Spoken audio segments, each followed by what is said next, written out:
रचना की पकड़ इतनी मजबूत थी कि माया की आंखों से आंसू गिरने लगे। वो खुद को छुड़ाने की कोशिश करते हुए बोली, माँ, माँ, मुझे नहीं पता अनिरुद्ध कहाँ है। जब तुझे नहीं पता अनिरुद्ध कहाँ है, तो तू उसके कमरे में क्या कर रही है? कहते हुए रचना की पकड़ और कस गई। वो उसके बालों से खींचते हुए कमरे से बाहर ले जाने लगी। माया को ऐसा लग रहा था, उसके बाल अभी उसके सिर से अलग हो जाएंगे।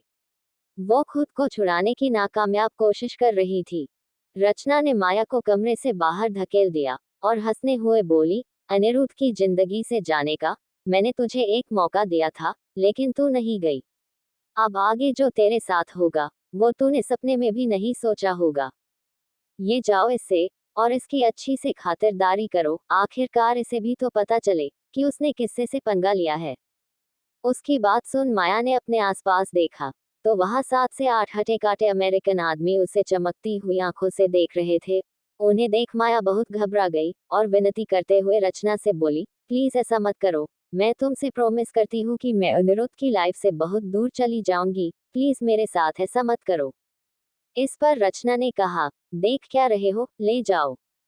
रचना की बात सुन वहां खड़े सभी उसकी तरफ बढ़ने लगे। वही उन्हें अपनी तरफ आता देख माया रचना के पैरों में गिर गई और रोते बिलखते हुए बोली, प्लीज ऐसा मत करो, तुम्हें भगवान का वास्ता, मुझे इतनी बड़ी सजा मत दो। लेकिन रचना पर उसकी एक भी बात का असर नहीं हुआ और उसने माया को पैरों से पीछे धकेल दिया और दरवाजा बंद कर दिया। वो सभी आदमी माया को घेर कर खड़े हो गए। माया उनके सामने हाथ जोड़ते हुए बोली, प्लीज मुझे यहाँ से जाने दो। मैं वादा करती हूँ कि मैं कभी वापस लौट कर नहीं आऊंगी, प्लीज मुझ पर दया करो। रचना के दरवाजा बंद करते ही उन सभी आदमियों के एक्सप्रेशन बदल गए थे। लेकिन माया इतनी ज्यादा डरी हुई थी कि वो इस बात पर ध्यान ही नहीं दे पाई। उन सभी ने एक दूसरे को देखा, फिर एक माया के सामने बैठते हुए बोला, डोंट वरी, हम आपके साथ कुछ नहीं करेंगे। उस आदमी की बात सुन माया हैरानी से उसे देखने लगी और उस आदमी ने माया को बेहोश कर दिया। वहीं दूसरी तरफ मुंबई में स्टार गोल्ड क्लब के 5वें मंजिल के एक वीआईपी कमरे का गेट खुला और वो सभी लड़के राधिका को घसीटते हुए कमरे के अंदर आते हुए उसे फर्श पर पटक दिया। राधिका के कपड़े अस्त व्यस्त थे और गालों पर उंगलियों के निशान थे और उसकी आंखों से लगातार आंसू बह रहे थे। वहीं उस कमरे पहले से 4-5 लड़के और उनके साथ कुछ लड़कियां भी मौजूद थी। उनके साथ वो आदमी भी सोफे पर बैठा था जिसे कुछ देर पहले राधिका ने काटा था। राधिका को अपने सामने देख वो हैवानियत से मुस्कुराया और आकर उसके सामने बैठ गया। उसे देख राधिका पीछे की तरफ खींचने लगी। सो फाइनली तुम वापस आ गई, लेकिन ये गया, तुम्हारे चेहरे पर ये उंगलियों के निशान। कहते हुए उसने राधिका के चेहरे को छूना चाहा कि तभी किसी ने उसका हाथ पकड़ लिया। उस लड़के ने ऊपर देखा तो वहां बलदेव था। वो लड़का हंसते हुए बोला, तुझे क्या हुआ, कहीं ऐसा तो नहीं कि तुझे भी ये लड़की पसंद आ गई हो? बट सॉरी, इस बार तुझे थोड़ा वेट करना पड़ेगा, क्योंकि इस बार मेरा भी इस पर दिल आ गया। उसकी बात सुन कमरे में मौजूद सभी लोग हंसने लगे। वहीं राधिका ने जब बलदेव को देखा तो जाने उसमें कहाँ से इतनी हिम्मत आ गई कि वो जाकर उसके गले लग गई और फुट फुट कर रोने लगी। बलदेव को समझ नहीं आ रहा था वो राधिका को कैसे शांत कराए। आज से पहले उसने कई सारी लड़कियों के साथ रातें बिताई थी। कुछ तो खुद उसके पास चलकर आई थी और कुछ को उसने पैसे के बदले खरीदा था। राधिका भी उन्हीं लड़कियों में से एक थी, पर नाजने क्यों आज तक वो राधिका को भूल नहीं पाया। जब से उसने उसके साथ वक्त गुजारा था, वो उसके जहन में बैठ गई थी। दूसरों लड़कियों के साथ होते हुए भी उसे हर वक्त राधिका का अक्ष दिखाई देता था। यही रीजन था कि वो कभी दोबारा उसके सामने नहीं गया। वो तो उस रात को और राधिका को अपने लाइफ के पन्नों से हटा देना चाहता था, लेकिन आज फिर वही पन्ना उसके सामने आ गया। ना चाहते हुए भी उसने उसे अपनी बाहों में भर लिया। वही उस लड़के के साथ साथ रूम में मौजूद हर एक शख्स ये देखकर हैरान था। आज से पहले किसी ने बलदेव को इस तरह नहीं देखा था और न ही उसके बारे में कभी कुछ अच्छा सुना था। वो लड़का भी बिना कुछ बोले वापस जाकर अपनी जगह पर बैठ गया। राधिका अभी भी रोए जा रही थी। बलदेव ने उसे खुद से अलग करना चाहा, तो उसने उसे और कस के पकड़ लिया। इस पर बलदेव ने कहा, अगर तुम ऐसे ही मुझे पकड़ी रहोगी, तो हम यहाँ से बाहर कैसे जाएंगे? ये सुन राधिका उससे अलग हो गई और बलदेव अपना कोट लेने के लिए सोफे की तरफ जाने लगा कि राधिका ने फिर से उसका हाथ पकड़ लिए। कमरे में अभी भी उसकी सिसकियों की आवाज गूंज रही थी। और सभी लोग भूत बने ये सब देख रहे थे। बलदेव ने सोफे से कोट उठाया और राधिका को पहना दिया और फिर उसका हाथ पकड़ कमरे से बाहर चला गया। कार में राधिका सिर झुकाए पैसेंजर सीट पर बैठी थी और बलदेव कार ड्राइव कर रहा था। वो मिनट उसकी तरफ देख रहा था, लेकिन उसे समझ नहीं आ रहा था वो उससे क्या बोले। आधा सफर ऐसे ही बीत गया और राधिका विंडो पर सिर टिकाए बाहर देख रही थी। बलदेव ने कहा, मुझे तुम्हारे घर का एड्रेस नहीं याद। पहले तो राधिका को उसकी बात समझ नहीं आई, लेकिन जैसे ही उसे एहसास हुआ कि वो क्या बोल रहा है, उसने कहा, मुझे अभी घर नहीं जाना। इस पर बलदेव ने मुस्कुराते हुए कहा, घर नहीं जाना तो फिर कहाँ जाना है? कहीं ऐसा तो नहीं तुम मेरे साथ? नहीं, मेरा वो मतलब नहीं था। मैं तो इसलिए बोल रही थी क्योंकि मोनिका अभी तक घर नहीं पहुंची होगी। अगर मैं अभी घर चली गई तो मोम डैड मुझसे कई सारे सवाल पूछेंगे। इतना बोल वो चुप हो गई। बलदेव ने कहा, तुम्हारा फोन कहाँ है? राधिका कंफ्यूज होकर उसे देखने लगी। बलदेव ने फिर से कहा, तुम्हारा फोन कहाँ है? राधिका अपना फोन ढूंढने लगी और उसे याद आया कि उसका फोन तो क्लब में ही गिर गया। ऑकवर्ड फील करते हुए उसने अपने घर का एड्रेस बता दिया और कार का माहौल फिर से कुछ समय के लिए शांत हो गया। बलदेव जो काफी टाइम से राधिका को नोटिस कर रहा था, उसने पहली बार राधिका को सूट में देखा था और जब भी उसका अक्ष उसके सामने आता तो वो उसी कपड़े में होती। उसे छेड़ते हुए उसने कहा, वैसे तुम इस काफी हॉट लग रही हो। तुम्हें देखकर कोई नहीं कह सकता कि तुमने ये ड्रेस पहली बार पहनी होगी। उसकी बातों को सुन राधिका का चेहरा शर्म से लाल हो गया। वो अपनी ड्रेस को एडजस्ट करते हुए बोली, आपको कैसे पता कि मैंने ये ड्रेस पहली बार पहनी है? इस पर बलदेव बस मुस्कुरा दिया और राधिका ने नोटिस किया कि वो किसी अनजान रास्ते पर है। उसने बलदेव से पूछा, हम कहाँ जा रहे हैं? जवाब में बलदेव ने कहा, मेरे फार्म हाउस। ये सुन राधिका हैरान होते हुए बोली, पर मैंने तो आपको एड्रेस बता दिया। बलदेव ने कहा, डरो मत, मैं तुम्हारे साथ कुछ नहीं करूंगा। इस पर राधिका ने कहा, नहीं, वो बात नहीं है, मैं तो बस ऐसे ही पूछ रही थी। कार फार्म हाउस के पार्किंग में आकर रुकी। दोनों कार से बाहर आए। वहां का खूबसूरत नजारा देखकर राधिका की आंखें चौंधिया गई। कुछ देर पहले उसके साथ क्या हुआ, कैसे हुआ, वो सब कुछ भूल गई और उसकी जगह फिर से लालच घर करने लगा। बलदेव ने कहा, अंदर चलो। तो राधिका उसके पीछे पीछे जाने लगी।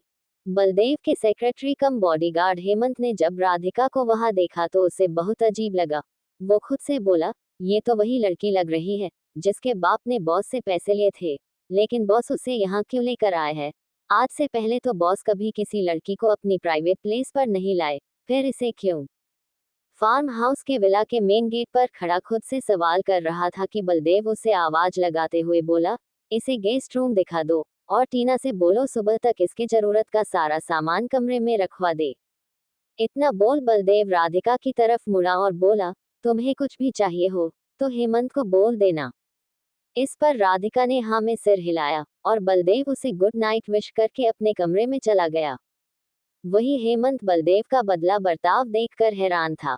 वो बलदेव के साथ पिछले कई सालों से था, लेकिन आज तक उसे किसी लड़की की इतनी परवाह करते नहीं देखा। राधिका चमकती आंखों से आसपास की चीजों को देख रही थी। उसे ऐसा करता देख बलदेव मन ही मन बोला, इसे देखकर कोई पागल भी बता देगा कि इसके अंदर कितना लालच भरा पड़ा है। एक मिनट, बॉस से मिली कहा, जहां तक मुझे मालूम है उस दिन के बाद से बॉस इससे कभी नहीं मिले। फिर ये दोनों मिले कहा, मुझे इस बारे में पता लगाना पड़ेगा।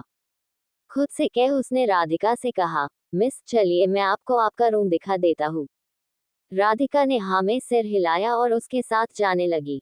कमरे को देखते हुए राधिका बोली, अगर गेस्ट रूम ऐसा है तो यहाँ का मास्टर बेडरूम कैसा होगा? पूरा रूम अच्छे से देख लेने के बाद वो बेड पर लेटते हुए बोली, सो जा राधिका, जनाजे फिर कब तुझे इस मखमल के बिस्तर पर सोने का मौका मिले।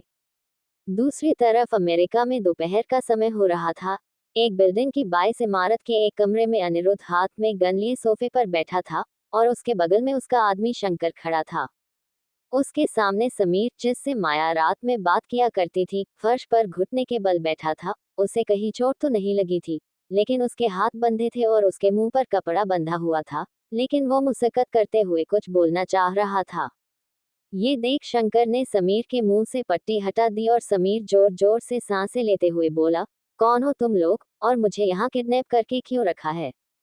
गन को घुमाते हुए अनिरुद्ध ने कहा, तुम माया को कैसे जानते हो?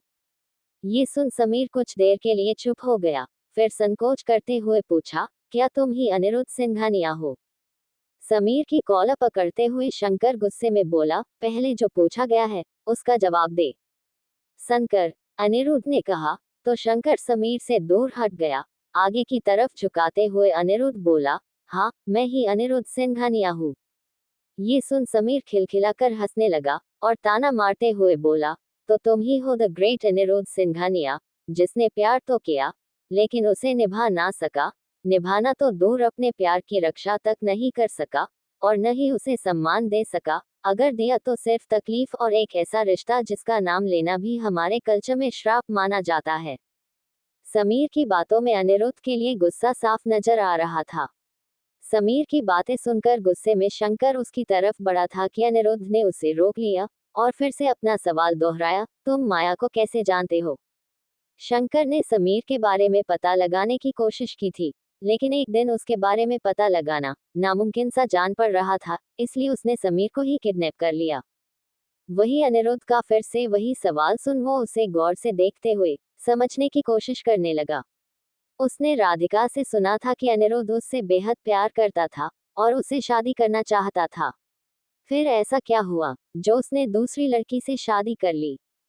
वो बोला, मैं तुम्हें सब बताने के लिए तैयार हूँ, ये भी कि इतने साल तुम्हारे साथ रहने के बाद वो क्यों तुमसे दूर जाना चाहती थी, पर उससे पहले तुमने मेरे कुछ सवाल को जवाब देना होगा। ये सुन अनिरुद्ध ने शंकर को समीर की रस्सी खोलने का इशारा किया और बोला, पूछो। समीर बोला, मैं जानना चाहता हूँ, जब तुम माया से प्यार करते थे और तुम दोनों की शादी भी होने वाली थी, फिर ऐसा क्या हुआ जो तुमने उसे छोड़ किसी और लड़की से शादी कर ली? इस पर अनिरुद्ध कुछ पल रुका और आंखें बंद कर उस अपनी शादी वाले दिन को याद करने लगा। सिंघानिया फार्म हाउस को एक दुल्हन की तरह सजाया गया था। अभय को छोड़कर पूरी सिंघानिया फैमिली शादी में मौजूद थी। इसके अलावा माया की फैमिली और रचना की फैमिली भी शादी में शामिल हुए थे। अनिरुद्ध मंडप में बैठा अपनी दुल्हन के आने का इंतजार कर रहा था। लाल शादी के जोड़े में माया बेहद खूबसूरत लग रही थी। अनिरुद्ध की नजरें तो उस पे से हटने का नाम ही नहीं ले रही थी। सभी लोग बेहद खुश नजर आ रहे थे। माया चलते हुए मंडप के पास आ गई कि तभी दो बॉडीगार्ड ने उसका रास्ता रोक लिया। किसी को कुछ समझ नहीं आया, लेकिन कुछ ही पल में रचना दुल्हन के जोड़े में आई और जाकर अनिरुद्ध के बगल में बैठ गई। माया रचना से पहले भी मिल चुकी थी और उसे पता था रचना अनिरुद्ध को चाहती है, लेकिन उसने कभी इसे बात पर ज्यादा गौर नहीं किया, क्योंकि उसे अपने प्यार पर पूरा यकीन था और आज उसका प्यार उसे अकेला छोड़ उसी के सामने किसी और लड़की से शादी कर रहा था और चाह कर भी कुछ नहीं कर पा रही थी। माया की फैमिली ने शादी को रोकने के लिए सिंघानिया फैमिली से बहुत मिन्नतें की, उनके सामने हाथ जोड़े, लेकिन उनकी एक ना सुनी गई और बीच शादी में हो उन्हें वहां से धक्के मार कर निकाल दिया गया और ये सब उसकी आंखों के सामने हुआ। फिर भी उसने एक शब्द नहीं कहा और रचना से शादी कर ली। आंखें खोलते हुए अनिरुद्ध ने एक लंबी सांस ली और खुद को रिलैक्स करते हुए बोला, मिस्टर सिंघानिया नहीं चाहते थे कि मैं किसी मिडिल क्लास लड़की से शादी करके उसे सिंघानिया फैमिली में आऊं, इसलिए उन्होंने मुझे कई बार वार्न भी किया था। जब मैंने उनकी बात नहीं मानी तो उन्होंने मुझसे मेरे सारे अधिकार छीन लिए और मुझे सिंघानिया फैमिली से बेदखल कर देने की धमकी दी। मैं फिर भी उनके सामने नहीं झुका, इसलिए उन्होंने माया और उसकी फैमिली को टारगेट करना शुरू कर दिया और उनके पीछे अपने आदमी लगा दिए। उस वक्त मैं मिस्टर सिंघानिया का सामना करने के काबिल नहीं था। माया और उसकी फैमिली को बचाने के लिए मुझे उनके सामने झुकना पड़ा। अगर मैं ऐसा नहीं करता तो वो एक एक करके माया के फैमिली के सभी मेंबर्स को मार देते और वो दुख आज के दुख से कहीं ज्यादा होता जो माया झेल रही है। सारी बातें सुनने के बाद समीर को रियलाइज हुआ कि जो कुछ भी हुआ उसमें अनिरुद्ध की भी कोई गलती नहीं थी। कुछ सोचते हुए उसने पूछा, माया ने बताया था कि उसके डैड के एक्सीडेंट के पीछे भी तुम्हारे दादाजी का ही हाथ था। इस पर अनिरुद्ध ने एक फीकी स्माइल के साथ कहा, रचना से शादी के बाद मैं माया और उसकी फैमिली से माफी मांगने के लिए उनके घर गया। उन्होंने मुझसे मिलने से तो इनकार कर दिया, लेकिन ये बात मिस्टर सिंघानिया को पता चल गई और उन्होंने मुझे वार्निंग देने के लिए वो सब कहते कहते अनिरुद्ध रुक गया। उसके चेहरे से उसके दर्द का अंदाजा लगाया जा सकता था। वो भले ही पूरी दुनिया के सामने एक मजबूत और पत्थर दिल इंसान बना घूमता हो, लेकिन अंदर से वो कितना नर्म दिल का था, ये सिर्फ उसके करीबियों को पता था। अनिरुद्ध ने हंसते हुए समीर के कंधे को थपथपाया और कहा, अगर तुम्हें तुम्हारे सवालों के जवाब मिल गए हो, तो क्या अब मुझे बताओगे कि तुम माया को कैसे जानते हो? इस पर समीर ने भी एक हल्की सी स्माइल की और कहा, मैं माया का ट्विंस ब्रदर हूँ। समीर की ये बात सुन सभी हैरान हो गए।